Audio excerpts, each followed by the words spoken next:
All right.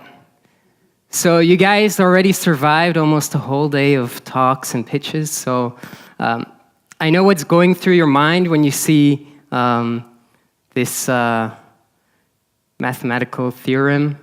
You're probably thinking, oh, I can't wait till those cocktails are going to be served later, right? Is there anyone in the crowd who knows what this means? No? All right. Well, actually, earlier today, you already had an encounter with zero-knowledge proofs when some people were the leaders and they knew the secret. So they were the provers and they were not allowed to disclose the secret, whereas there were other people that were blindfolded, that were the verifiers, and the leaders had to prove that, or there had to be an interaction in order to prove that we know what the solution is, right? So this is just, I didn't know it was sheep hoarding today, so I just filled this in the pitch, but zero-knowledge proofs. All right, so a couple years ago, I read this book from Dan Brown, the same author of Da Vinci Code, and it was called Digital Fortress. It was about NSA cryptographers. And it really sparked my interest in cryptography. But at the time, I was about 14, 15, and math was hard, and I didn't really feel like I would professionally come in contact with cryptography. A couple of years later forward, now I'm a blockchain consultant, and every day we're busy with cryptography. So I kind of developed this hobby of taking on complex problems, reading up on them, kind of decrypting them like a difficult Sudoku, and then explaining them to other people. Now, this is the most basic definition I could find about the zero-knowledge proof. So if we go step by step over it, you basically want to prove something without revealing any information that you don't want to reveal. In order to further explain this, I'd like to tell you guys a little story. Now, during my research about zero-knowledge proofs, I was reading up on different explanations, and usually the most regular story is about the Alibaba cave, until one of my colleagues, Ruben van Latzo-Strauven, also blockchain consultant at Trace, sent me this great story, and instead of coming up with my own story, I decided to read it out to you guys, so strap in for a little story. Peggy Pegwhistle was having tea in her cottage in Nether Bumstead, Suffolk, UK, when the call came in from Interpol. She was needed at once at the Louvre. A helicopter was already on its way. Peggy was the world's finest art historian and the go-to person when it came to Da Vinci. She had a feeling which painting this call concerned. A few hours later, she arrived at the Louvre. She was welcomed into a side room by a man named Victor. It was immediately clear that Victor was in no mood for small talk. He didn't waste any time before explaining what was going on. Thank you for coming to Paris, Miss Peggy Pegwhistle. We find ourselves in a strange situation here. Now, this is top secret, but the Mona Lisa was stolen last night. The police moved very fast. There was a car chase down the Champs-Élysées, but we finally caught the art thief under the Eiffel Tower. When we looked inside the getaway van, there in front of us were two identical Mona Lisas. We had no option but to take both paintings and bring them back here. And here we find ourselves. Behind these two white sheets are two Mona Lisa paintings. We don't know which one is the original. We couldn't spot any differences between them, and we didn't know who else to call. I hear they call you Peggy the Prover, since you have never failed to spot a forgery. Now, there is an exhibition this evening for some of the biggest names in Paris. I need to know in the next 5 minutes which one of these paintings is a real Mona Lisa, so it can be rehung in the gallery in time. Please, could you tell me, Miss Peggy Pegwhistle, which painting is a real Mona Lisa? He said the final line as he swooshed the white sheets of the two paintings, which were standing side by side against the wall. Peggy looked at the two paintings for a while. They were indeed very similar, At first glance, they looked absolutely identical. She was amazed at the accuracy of the forgery. She moved closer and inspected both of them for a number of minutes. She looked at both paintings with her face no more than an inch from the canvases. Eventually, she backed away from the paintings. She had spotted a difference. She knew which one was a fraud. She was about to relate exactly what had given it away, but something made her stop. How could she trust this man, Victor? She hadn't seen any proof that he was an official at the Louvre or a member of the French police. She had seen no evidence that he or anything he had said was authentic. The 5-minute deadline seemed extremely short, and suddenly she thought, what if Victor was in fact a criminal here? Now she thought about it, and there was something unsavory, unusual about Victor, and Peggy's intuition were usually right.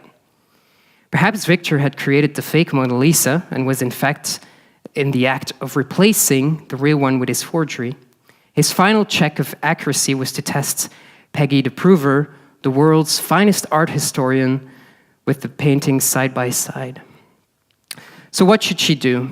Perhaps she should just say that the two paintings were identical, but then he would rehang the forgery, for surely he knew which one was the forgery if he had created it. Perhaps he marked the back of the frame or something, and he would steal the real one, thinking that no one would ever know. Or she could show him the difference between the two paintings. But then he would learn from the best art historian in the world and improve the forgery and instantly become the best forger in the world. She needed a way to prove that she knew the two paintings apart so that he wouldn't run off with the genuine painting. But she needed to do so without revealing any knowledge about the difference she had spotted. So she needed to prove in zero knowledge that she knew the difference between the paintings. She began. I will prove to you that these two paintings are identical. So I will prove to you that these two paintings are different, and thus I know which one is the real Mona Lisa. But I will not reveal what the difference is. Victor immediately showed his hand as not being trustworthy as he was trying to make out. How on earth can you do that? You must show me in the next 5 minutes which one is the real one. I'm sorry, but please tell me what the difference is, he retorted. This is what we shall do, she began unflustered. I will point at one of the paintings, and you must remember which one I have pointed at. You will then blindfold me. Then you can either swap the paintings or leave them in their current positions. When you're ready, you can remove my blindfold and I will point once again at the painting at which I originally pointed. Victor interjected, but that's just a 50-50. How do I know that you're not just guessing? Well, you don't, she replied, but then we will repeat this test 10 times. And each time we do so, you will keep your eye on the painting at which I originally pointed. And I will be tested again whether I can point at the same painting. If I do indeed know of a difference between the paintings, then I will be able to point at the same painting every time. However, if I cannot tell the difference between them, then over the next 10 rounds combined, I will have less than 1 out of 1,000 chance of just guessing correctly. To be precise, the probability of guessing correctly is 1 out of 2 to the power of 10, or 1 out of 1,024. Victor considered his options, but really had no choice but to go through with the protocol as laid out by Peggy.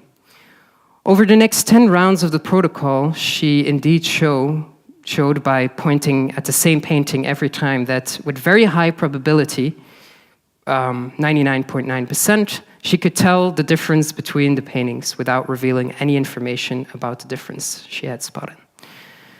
So what happened next? Peggy's intuition had been correct. Victor already knew which one was the real Mona Lisa, and he was a forger planning to steal the real painting. He had contacted Peggy as his final check to make sure that he would get away with it. However, as he watched bemused, round after round, she pointed at the same painting, thus showing his forgery to be substandard, but not revealing what exactly had given it away. After 10 rounds of the protocol, Peggy left the room and immediately called the police. 5 minutes later, she returned to the room to find that Victor had stolen the real Mona Lisa, and the hunt was on to find Victor. Now, if we dissect this whole little story, we can identify three main aspects of what form zero-knowledge proof. There is the completeness aspect, the soundness, and the zero-knowledge. So the completeness means that if a certain statement is true, the honest verifier, in our case Victor, will be convinced of the fact by the honest prover. Now, the soundness aspect is that there is always a small margin of chance that the prover can get it wrong. In our case, it was 50% chance, but after several rounds of interaction, the soundness error gets smaller and smaller, right? And the zero knowledge is that you have to be sure that the verifier doesn't know the secret beforehand. So if we look at practical use cases where zero knowledge can be applied, then one of the cases is nuclear disarmament.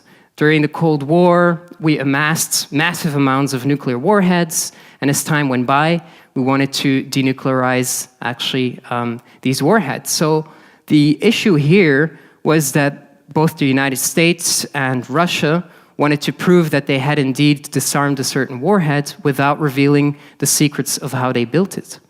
Also to prevent other countries like North Korea and Iran to build nuclear warheads. So the way they did this is that they used radiograph technology, just like when you go get a scan with the doctor and they want to see if you have a fracture.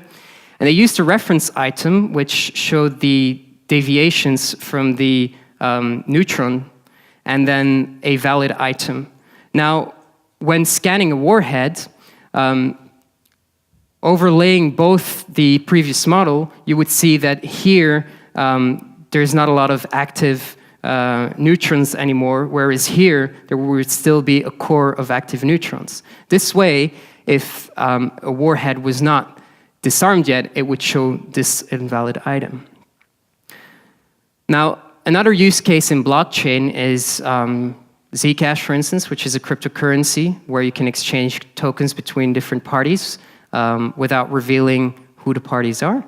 And Hyperledger Indy, which was brought up in the previous pitch, where you can have a self-sovereign scenario like this. Let's say we have Kathy. She just graduated as a doctor from this university. The university issued a certificate saying that Kathy did indeed graduate there. And now Kathy wants to apply to different hospitals. Well, normally what would happen is that when Kathy goes to a hospital to apply, the hospital will contact the university to check whether or not Kathy is indeed a doctor, right? But with self-sovereign identity, it would just suffice that Kathy presented a claim, and the hospital would be sure that this claim was issued directly, since there is a trace on the blockchain as well.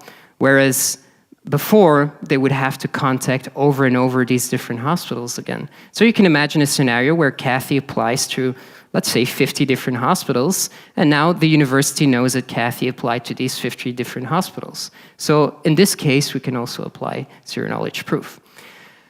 Now, some other advanced topics are ZK snarks, which are being used with the next update of Ethereum, Plasma, Casper, etc. There's variation, ZK snarks, proof of knowledge, another different type of algorithm, consensus algorithm. And then my favorite white paper, which is called Separating Succinct Non-Interactive Arguments from All Falsifiable Assumptions, which basically tries to remove the interaction part that we have, like in the scenario with Victor and Peggy, where 10 times over they had to interact in order to reach a zero-knowledge proof, right? And it works in theory, but it has not been implemented yet because of the lack of computing resources. So thanks everyone for bearing with me through this little bit more advanced topic, and see you next time.